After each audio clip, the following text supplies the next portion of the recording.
বহুত খুব বৃষ্টি হবে মনে হয় আমাদের এখানে, খুব মেঘ করেছে আকাশে। আমাদের এদিকে কি অবস্থা, সব ধুয়ে নিয়ে চলে গেছে বৃষ্টিতে, বন্যাতে। আমাদের এই বাঁধ ভেঙে গেছে না, তিস্তার বাঁধ। আমাদের এদিকে কিছু হয়নি, মানে আলাদা আলাদা, ওই পাটে হয়েছে, এই পাটে কিছু হয়নি।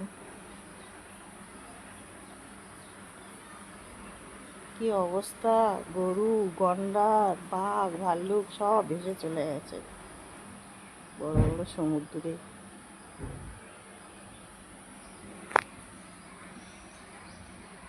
আমি যদি কিছু পয়সা পেতাম ফেসবুক থেকে, তাহলে গিয়ে একটু সাহায্য করতে পারতাম ওদেরকে। বাড়ি ঘরদোর নাই, সব রেল লাইনে বসবাস করছে, কি কষ্ট লাগছে, সব সাহায্য তুলতেছে, আমি তো কিছু দিতেই পারলাম না।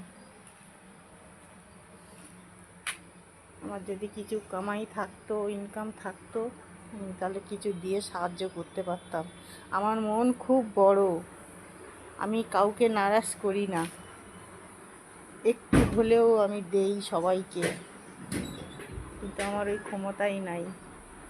যেদিনকে আমি সফল হব, সবাইকে একটু একটু করে ভাগ করে দেবো। এখন আমি, আমার হাত পা বাঁধা, আমি কিছু করতে পারছি না। আমি নতুন, এখন কি করব, করার কিছুই নেই।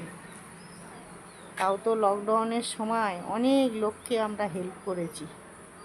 খেতে পেতো না, রান্না করে দিয়েছি, চাল দিয়েছি, ডাল, তেল, যা লাগে, জামা কাপড় সব আমি দিয়েছি। লকডাউনের সময় কি অবস্থা, লোক ঘরে খেতে পাচ্ছে না, বেরাতে পারছে না, আমি বেরিয়ে সবাইকে হেল্প করেছি। কিন্তু এখন আমার পরিস্থিতি এমন খারাপ, কাউকে কিছু করতে পারছি না। ভালো লাগলে লাইক করেন, কমেন্ট করেন, শেয়ার করেন। ধন্যবাদ।